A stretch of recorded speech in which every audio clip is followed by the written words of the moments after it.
It sounds a little extreme, but in this day and age, if your work isn't online, it doesn't exist. Think about your work as a never ending process. How to share your process in a way that attracts people who might be interested in what you do, and how to deal with the ups and downs of putting yourself and your work out in the world. If Still Like an Artist was a book about stealing influence from other people, this book is about how to influence others by letting them steal from you.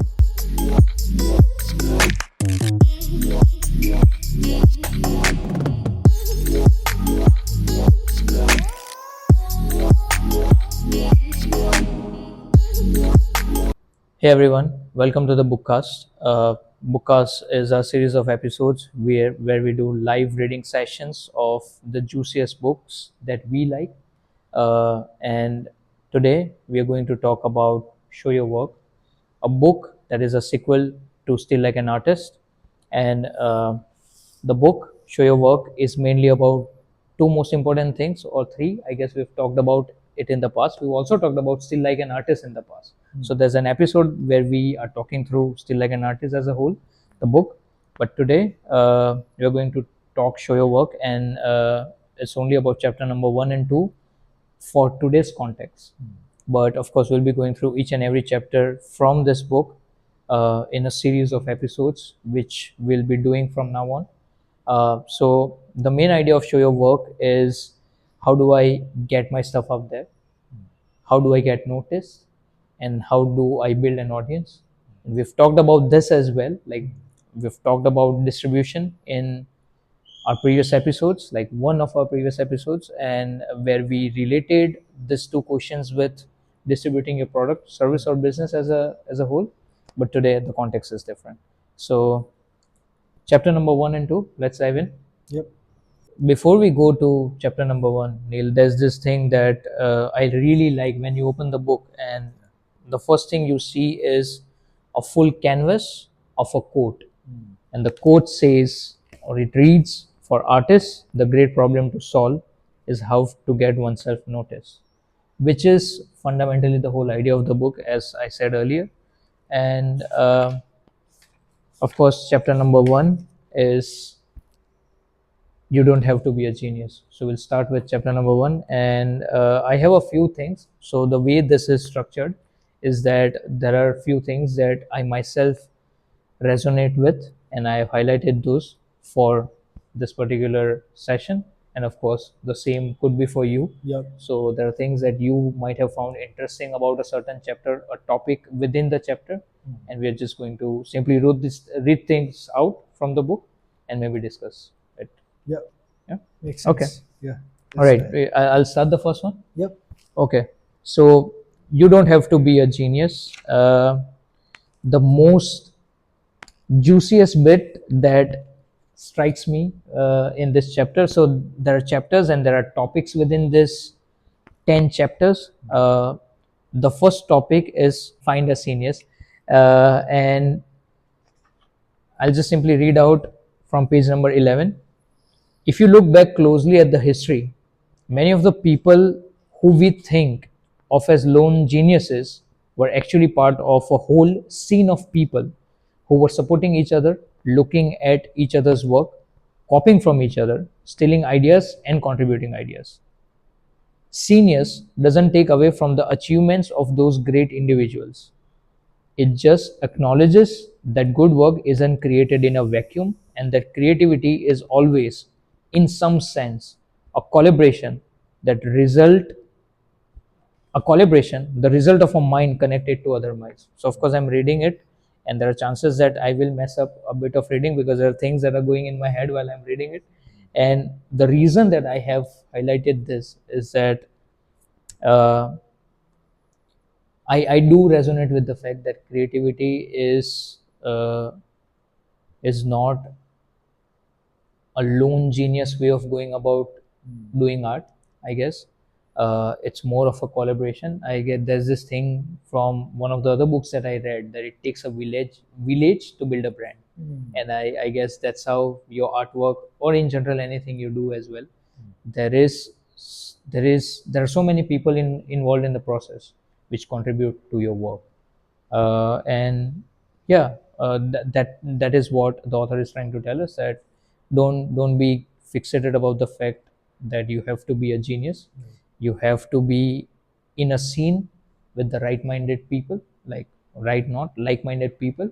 And yeah, said this Right-minded is also right-minded. Oh yeah, that way it does make sense. Yeah, right-minded people, people who are emotionally inclined. Yeah, that makes sense.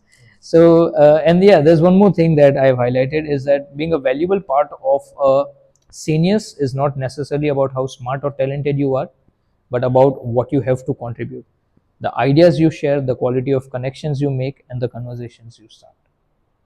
And yeah, that's everything that I picked up from being uh, being a seniors. Anything that strikes a chord with you from this chapter? I think the most important bit was collaboration, Mm-hmm. as that something felt I felt that, because collaboration is where you work with a lot of people.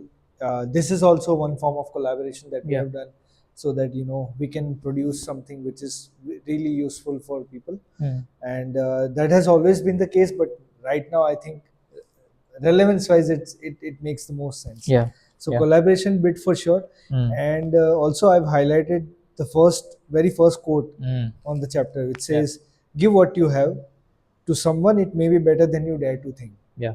And that's what resonated me a lot, and this is what we also have to offer, like we whatever we are reading, whatever we are consuming, whatever we are producing, Mm. all of that we want to give that Yeah. in front of the people. Yeah. And it could be uh, just it says like it can be better than we dare to think. So Yeah. yeah. And just to add to it, like once you read the quote, there was something that I've highlighted, but I missed it. Hmm. Even if you think that it could be valuable to someone, you don't get started instantly. Right. So let me read out something that will get you started potentially. Hmm. You don't have to be rich, you don't have to be famous, and you don't have to have a fancy resume or a degree from an expensive school. Online today, with the digital setup, online, everyone, the artist and the curator, the master and the apprentice, the expert and the amateur, has the ability to contribute something. That's it. So online there are scenes, it's like there are several communities, and we've talked about this earlier. Be a part of those communities, you'll meet right-minded people, like-minded people, and just go contribute. I mean, and yeah, that's a scene. So don't be a genius, be a genius. Absolutely. Yeah. So that's topic number one from chapter number one. Right. Okay, over to you, Neil. I think the second topic is pretty interesting, which says be Ah, an amateur, and this is contradictory to what we used to get as a any advice sort of from advice or anything, like yeah, people will always say that we are looking behave for professionally. professionally this that, Yeah. and this says be an amateur. So I was like, what it is, Yeah. let's try to dive in. Yeah. I'll try to read certain things that I've highlighted. Mm-hmm. uh, the quote, very Of course. first quote, it says, that's all any of us are, amateurs. We don't live long enough to be anything else. Yeah. Like, if we really want to put it in perspective, we are really short lived in that sense. 60, 70, 80 years of age, you won't be able to be a really uh, something that's called professional anymore, because Mm. things are changing a lot. Yeah. It says that we are all terrified of being revealed as amateurs. Mm-hmm. That's what we spoke, right? But in fact, today it is amateur, the enthusiast who pursues her work in the spirit of love, regardless of the potential for fame, money, or career, who often has the advantage over the professional. Mm. And amateur in French, the word means lover, which is also something that, lover as in lovers has no boundaries, right? Yeah. So Yeah. crazy. Like, Everything yeah, is fair in love and war. So exactly. yeah. So, because they have very little to lose, amateurs are willing to try anything and share the results. In the beginner's mind, there are so many possibilities, but in the expert's mind, there are only few. Yeah. Crazy. Juicy. Uh, Other than that, I think on the page number 16, I've Mm-hmm. highlighted this, that the real gap is between doing nothing and doing something. So, That's crazy. Like if you are just sitting right there thinking that all of the things are already out there, why should I even care to share?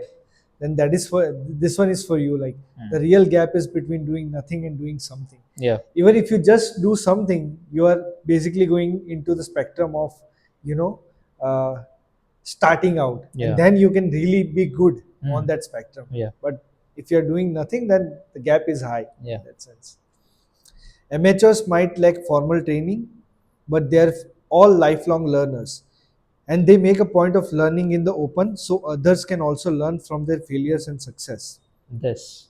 This is the Basically pure this. gold. Yeah, yeah. And Exactly. us as well, right? Like we are amateurs, Exactly. and we are doing it in public. Hmm. We are opening ourselves to vulnerability Hmm. and everything that we are trying to learn along this journey while doing this. Hmm. Uh, uh, we are just trying to share, Exactly. and we don't mind being seen as stupid people Yeah. or sounding stupid. I mean, yeah, We got nothing to lose. yeah, we got nothing to lose. Yeah. Yeah. So yeah, I think these were the highlights probably. Hmm. Uh, I would just see if something else is there. There, while you pick something up, there Yeah, are you a can few things. definitely. There are a couple of highlights for me as well. Mhm. There is this quote from a book called Cognitive Surplus, which Mhm. the author, in this case, Austin Boy, is referring to. Mm.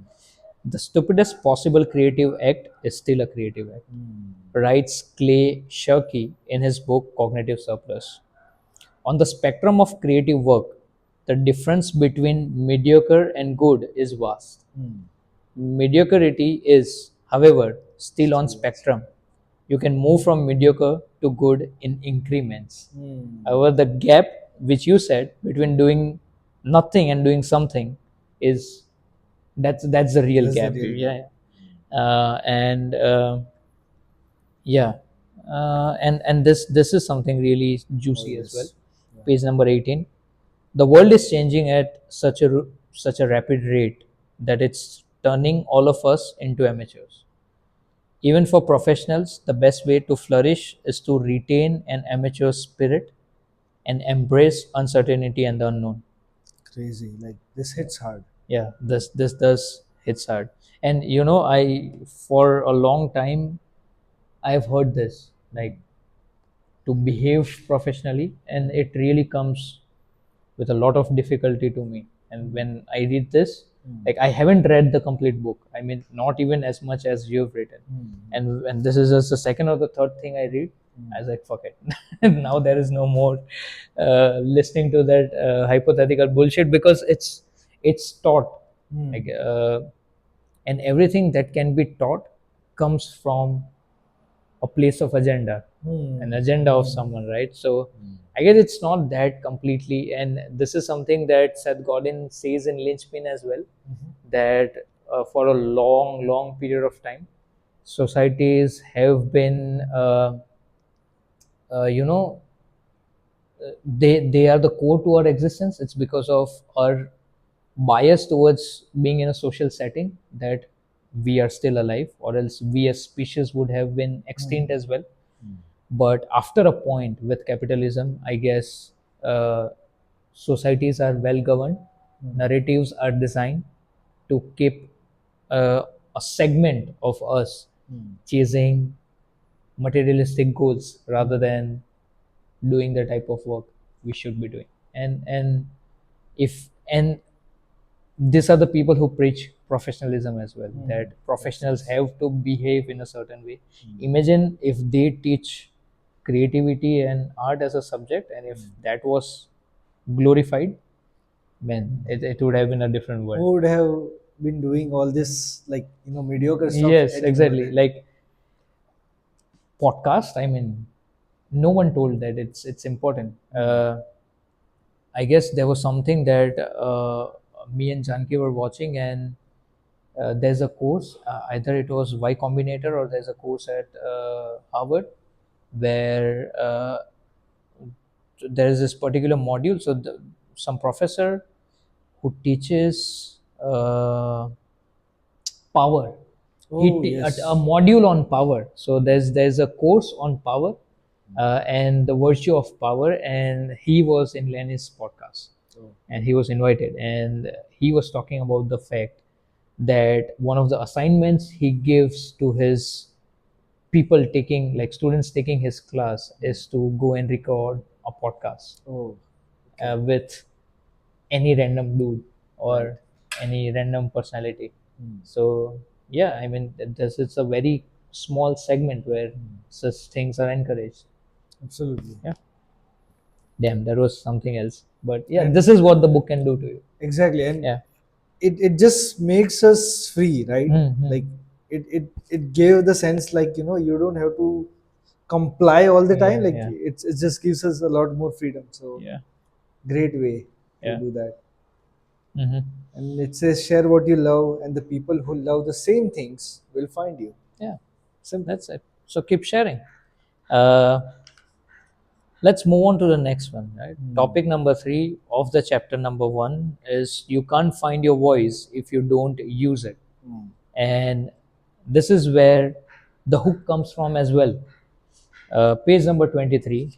It sounds a little extreme, but in this day and age, if your work isn't online, it doesn't exist. We all have the opportunity to use our voices, to have a say, but so many of us are wasting it. Hmm. If you want people to know about what you do and the things you care about, you have to share. And that's why the book is called Show Your Work. Hmm. And 10 ways to share your creativity and get discovered. I Right. think that's a subtitle. So if you're not online, if your work isn't online, you'll have a hard time finding your voice. Anything that stood out from this topic? So I think just as it says, like, Yeah. we are always being told to find our own voice. Hmm. When we were younger, it I never really knew what this means. The author says, I used to worry a lot about voicing, wondering if I had my own. But now I realize that the only way to find your voice is to use it. Hmm. It's hardwired, built into you. Talk about the things you love, and your voice will follow. And this is Ama- so true, man. Yeah, I mean, yeah. uh, Amazing. Amazing. that's what it is Yeah. really like, I mean, yeah, I mean, see, again, this is something like professionalism, right? Hmm. People, you have to find your voice.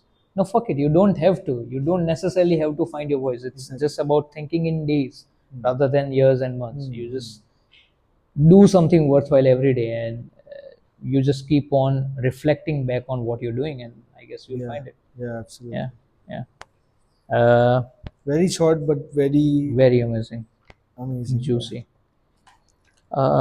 Chapter number 2. Should we jump to it, or are there any closing thoughts for chapter number 1? No, I think we are good Yeah. that way. Mm-hmm. Okay.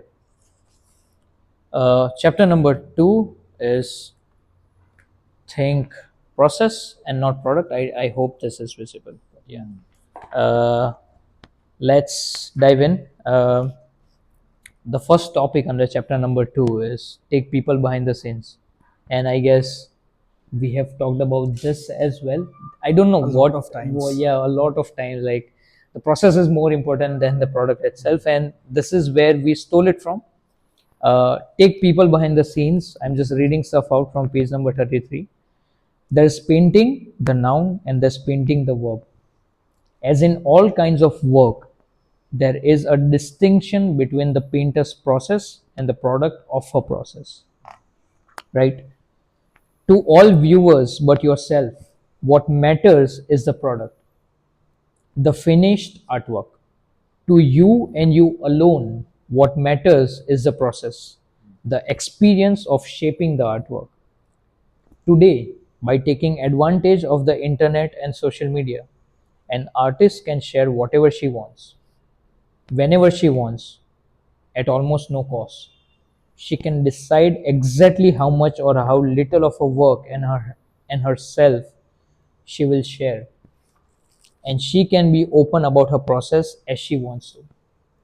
She can share her sketches and works in progress, post pictures of her studio, or blog about her influences, inspiration, and tools. By sharing her day to day process, the thing she really cares about, she can form a unique bond with her audience. We end up talking the product more often than not. There's this amazing thing that is on page number 36 as well. Why you shouldn't be talking product more and talking process more is that human beings are interested in other human beings and what other human beings do. At core. At core, that is why we live, that Exactly. that is our existence. People really do what want to see how the sausage gets made. That's it. Like, I think this is pretty short but yeah, very profound thing. hard hitting. It's Exactly. really hard hitting that juice is in the process, taking people behind the scenes. We try to do it as much as possible. We are now trying to do it. We were also very fixated about the The product, outcomes yeah, the that outcome, the episode, rather than everything that goes into it. yeah, leads us to that juicier outcome. But anything that stood out to you? I think you covered pretty much everything. Mm-hmm. Just that, from the chapter one, Mm-hmm. what we have learned is uh, about growing that mindset of sharing your work. Yeah, yeah. And now in the chapter two, we are going into The what pro, to share, yeah, or what to like share. the process part of it. Hmm. And very well written. And that probably leads us to the second or the next topic as well, Hmm. uh, which says become a documentarian of what you do. Hmm. And within that, I Mm-hmm. think, again, like when I was reading the first chapter, Yeah. first topic, it felt like it is meant for artists. But then the following chapter makes us realize that what it Hmm. actually means. So it says that, let's face it, we are not all artists and astronauts. Hmm. A lot of us go about our work and feel like we have nothing to show for it at the end of the day. But whatever the nature of your work, there is an art of what you do. Hmm. And there are people who would be interested in that art if only you presented it to them in the right way. So I think that's about it. Like Hmm. it's not gonna be only limited to artists. Yeah, actual artists, like, Exactly. yep. But anybody could just go about sharing their work in real life. Like Yeah, it could be designer, it could be developer, it could be yeah, a business owner. yeah. Anybody can try. They just have to find those uh, things that they do, Hmm. which is called art, probably, and then they just have to document it. And Hmm. it just needs them to compile them in a way that is enjoyable for Hmm. somebody to consume. Yeah. For example, one of the example it has given is an astronaut. Who He is documented his yeah, full. time away in space for two to Exactly. three months. Yeah, yeah, yeah. So people would be like, if just, but why? If you ask someone, why are you just watching him brushing his teeth, and Yeah. people would be like, but it's in the same in the It's space. it's in space. Yeah, yeah, Exactly. So that's the fascinating part as yeah. well. So people would be interested if you are trying to show your or share your work. There will be certain people who would be interested in that. Yeah. So that is for sure. It is making it relevant to everybody Hmm. and anybody. So yeah. And the second thing I highlighted is the first step is to scoop up the scraps and the residue of your process and shape them into some interesting bit of media that you Hmm. can share. Hmm. So the first step is to realize that you don't have to worry if you're not an artist. You can still do it. And the second part is, how do you go about it? Which is to just scrap the residue of your process and shape them into some form of Media. media Hmm. that you can share. Yeah. And the most important thing, the question over here is, how can you show your work even when you have nothing to show? Exactly. That's Oh what we yes. keep on thinking, that I don't have anything worthwhile. Like, why would people spend time watching us do this This as well? thing. Yeah. And Yeah. Actually. if so, we wouldn't have ever started. Exactly. And that's what our first step is as well. We're picking the scraps. This we record it in front of the camera. We do it in a set of a podcast. We still would be doing it anyways. Exactly. Yeah, and that is Exactly. our We would residue. have been This is done. our scrap. Exactly. Yeah, and that's the whole idea. So yeah, it says become a documentarian of what you do. Hmm. Start a work journal, write your thoughts down in a notebook, or speak them into an audio recorder. Keep a scrapbook. Anything and everything that you are doing, it's anyway going to be helping. Yeah. Take a lot of photographs of your work at different stages in your process. Shoot a video of you working. This isn't about making art, it's about simply keeping track of what's going on around you. Hmm. So yeah, I mean it's really important for you to just document everything. Yeah. Anything, it's all cheap. Yeah. It's all going to help you, document a lot of things, Hmm. and you can control whether you want to really share it or not. Yeah. So that's the best part. So at least Exactly. go about documenting it first. Hmm. Hmm. So yeah. Yeah. I mean, yeah, that wraps up chapter number 2 as well, I guess. And that should be a good sweet close to this episode. Yeah. And there's one last thing that I would like to share before we close this, and that is this Oh quote on yes. page number 24. Do you want to read it out, or I think should I? you can take it. Okay. It's pretty intense. Intense, yeah, yeah. Page number 24. This quote is by Steve Jobs. Remembering that I'll be dead soon is the most important tool I have ever encountered to help me make the big choices in life. Because almost everything, all external expectations, all pride and fear of embarrassment or failure, these things just fall away in the face of death, leaving only what is truly important. Remember, remembering that you are going to die is the best way I know to avoid the trap of thinking you have something to lose. You're already naked. So, I mean, the talk is clicking. This is me stealing from you, right? Besides sitting next to you, I'm stealing. And if you don't get started, the reality is that we have limited time, Exactly. and we'll have to make it worthwhile, Exactly. to make some amateurism stand out, I guess. Exactly. Yeah.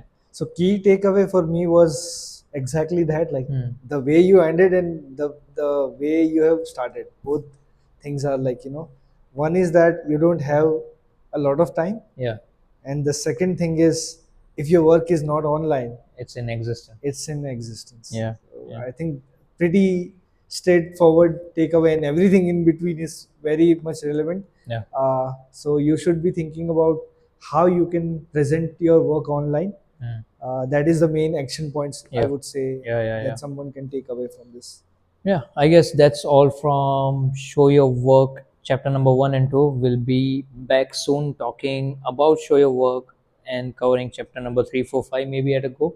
Yeah. And there's a lot more to come. I guess this book is amazing, and I guess it talks about so many different things. But of course, what we are today focused on was just be a genius and just document your process.